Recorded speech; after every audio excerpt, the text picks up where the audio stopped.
नमस्कार दोस्तों, रीट 2025 की एक और अधिगम की क्लास लेने जा रहे हैं और यहां से भी प्रश्न पुटअप होगा तो हमारा प्रश्न गलत नहीं होना चाहिए दोस्तों। मात्र 5 या 8 मिनट की क्लास में ये पुनर्बलन का सिद्धांत किसने दिया समझ लीजिएगा, रट लीजिएगा, प्रश्न आपका छप जाएगा दोस्तों। क्या कर जाएगा? छप जाएगा। तो चलिए बिना देरी के साथ करते हैं क्लास का निःशुल्क बैच का शुभारंभ।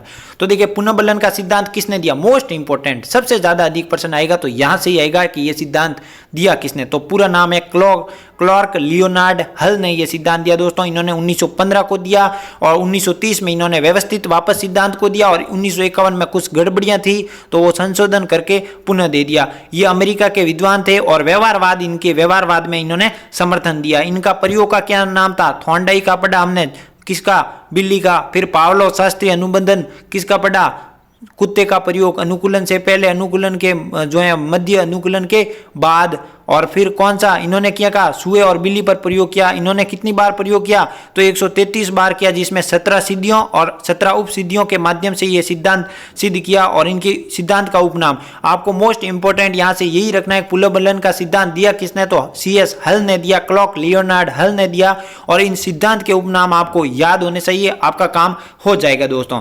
अब सिद्धांत का व्यवस्थित व्यवहार का सिद्धांत, चालक न्यूनता का सिद्धांत भी कहा जाता है इनको, आवश्यकता पूर्ति का सिद्धांत कहा जाता है, क्योंकि आवश्यकता किसी व्यक्ति को किसी कार्य की आवश्यकता होगी तो ही वो व्यक्ति करेगा। आवश्यकता अवलोकन का सिद्धांत दोस्तों, आवश्यकता न्यूनता का सिद्धांत दोस्तों, इनको गणितीय निर्गमति का सिद्धांत कहा जाता है। और प्रोत्साहन का सिद्धांत भी CS हल ने दिया। तो पुनर्बलन का सिद्धांत के ये उपनाम आपको याद होने चाहिए दोस्तों। अब प्रयोग किया कैसे? तो इन्होंने दोस्तों कब जो है वो बहुत वो कम शब्दों में प्रयोग किया। इनके अनुसार कोई प्राणी उस कार्य को करता है जिसकी उससे आवश्यकता पूरी हो जाती है, उस कार्य को जो है वो आवश्यकता पूरी के रूप में बार बार प्रोत्साहन या पुनर्बलन के रूप में जो है वो प्राणी बार बार उस कार्य या उस व्यवहार को करता है और अंततः वो सीख जाता है। ये आपको याद रखना है। इनके अनुसार क्या है? कोई प्राणी उस कार्य को करता है जिससे उसकी आवश्यकता पूरी हो जाए और उसको जो भी प्रोत्साहन मिलता है तो उस वो कार्य को करना धीरे धीरे सीख जाता है। ये किसका सिद्धांत है? पुनर्बलन CS हल का सिद्धांत। चलिए अब यहां पर देखिए लेस्टर एंडरसन नामक जो मनोविज्ञान थे, इन्होंने क्या कहा कि वैसे तो ये सिद्धांत थॉर्नडाइक के श्रेणी का है। किसका सिद्धांत? थॉर्नडाइक का श्रेणी का है, क्योंकि उन्होंने थॉर्नडाइक ने भी बताई थी आवश्यकता का पद, वो वहां पर एक दिया था आपको सिद्धांत जिसमें आवश्यकता, प्रेरणा, नियमित अभ्यास, बाधाएं, वो वाला दिया था चरण, उसमें थॉर्नडाइक ने भी दिया। और स्किनर ने क्या कहा? शास्त्रीय की श्रेणी का सबसे श्रेष्ठ सिद्धांत कौन सा है? पुनर्बलन का सिद्धांत CS हल। तो ये मोस्ट आपको याद रखना है दोस्तों। क्या रखना है? सबसे मोस्ट सिद्धांत यही रहेगा कि आपको इनमें याद रखना क्या है कि पुनर्बलन का सिद्धांत CS हल ने दिया, यह आपको याद होना चाहिए। इसके उपनाम याद रखने हैं। और फिर लेस्टर एंडरसन और स्किनर ने क्या कहा इनके बारे में, ये आपको याद रखना है। और अब देखिए यहां पर मोस्ट इंपोर्टेंट, हल के अनुसार पुनर्बलन या प्रोत्साहन के कितने प्रकार हैं? तो 2 प्रकार है। कौन कौन से हैं सर जी? तो सतत और आंशिक। एग्जाम में प्रश्न आया हुआ है उदाहरण सहित दोस्तों, तो याद रखिएगा। सतत किसे कहते हैं? सभी सही क्रियाओं पर दिया जाने वाला पुनर्बलन ही सतत पुनर्बलन है। कैसे सर जी? उदाहरण बता दीजिए।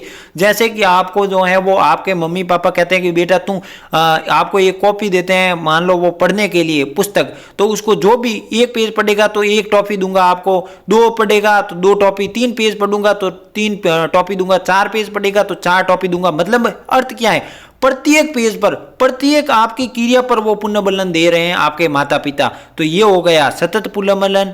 और दूसरा है क्या है? आंशिक। आंशिक यानी कुछ सुनी हुई क्रियाओं पर ही जैसे जो है वो पुनर्बलन प्रोत्साहन दिया जाता है। कैसे? जैसे कि 2 प्रकार के होते हैं। एक तो होता है अंतराल आंशिक पुनर्बलन, एक है अनुपात आंशिक पुनर्बलन। यानी अंतराल आंशिक पुनर्बलन यानी एक बालक को 30 मिनट में, यानी अंतराल यानी 30 मिनट बाद जो है टॉपी दी जाती है। ये क्यों हुआ? अंतराल आंशिक यानी थोड़ी अंतराल के बाद। और अनुपात आंशिक पुनर्बलन क्या होता है कि प्रत्येक 3 कार्य पर होने पर 1 बार पुरस्कार देना। जैसे कि किसी को कहा कि तेरे टेस्ट लूंगा मैं 3, सभी में 10 में से अगर 8 नंबर तेरे तीनों में आ गए तो तुझे क्या दूंगा? मैं टॉफी दूंगा। तो ये क्या हो गया? अनुपात आंशिक पुनर्बलन। अंतराल आंशिक यानी 30 मिनट बाद 1 टॉफी दूंगा, 1 घंटे के बाद टॉफी दूंगा, यानी 20-20 में अंतराल के बाद जो है प्रोत्साहन देना।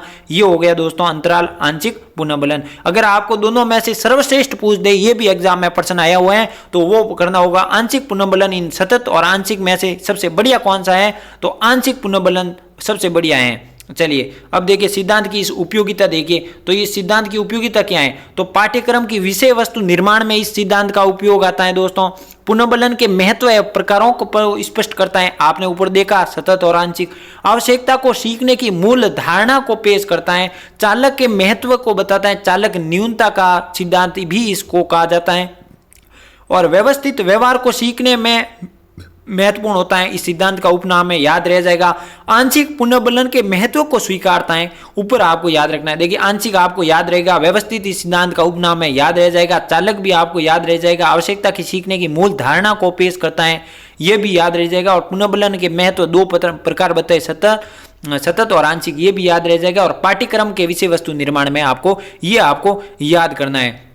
पुनः बता देता हूं यहां से आपको याद रखना क्या है, तो देखिए पुनर्बलन का सिद्धांत किसने दिया, याद रखिएगा आपको, और इनके उपनाम आपको याद रखने हैं दोस्तों। और फिर इनके लेस्टर एंडरसन और स्किनर का थोड़ा सा जो है कथन है वो याद रखिएगा कि शास्त्रीय श्रेणी का सबसे बढ़िया सिद्धांत, बेस्ट सिद्धांत कौन है, तो वो कौन सा है, पुनर्बलन का सिद्धांत CS हल ने दिया। और इनके दो पुनर्बलन याद रखिएगा, हल के सतत और आंशिक, और सिद्धांत की उपयोगिता में पाठ्यक्रम का सिद्धांत को स्पष्ट करता है, इसको याद रखिएगा। मिलते हैं अगली क्लास में। जो छात्र नए जुड़े हैं टेलीग्राम पर जुड़ जाइए, और इस जो है चैनल पर प्लेलिस्ट में जो हर टॉपिक दिया हुआ है नोट्स मेकिंग पैटर्न पर रिवीजन हो जाएगा। नहीं समझ में आया है अभी तक, आप कहीं से ज्यादा क्लासें ले रहे हो, यहाँ पर 10 मिनट में पूरा टॉपिक करवा दिया जाता है। मिलते हैं अगले सेशन में, तब तक के लिए नमस्कार, जय हिंद, जय भारत दोस्तों।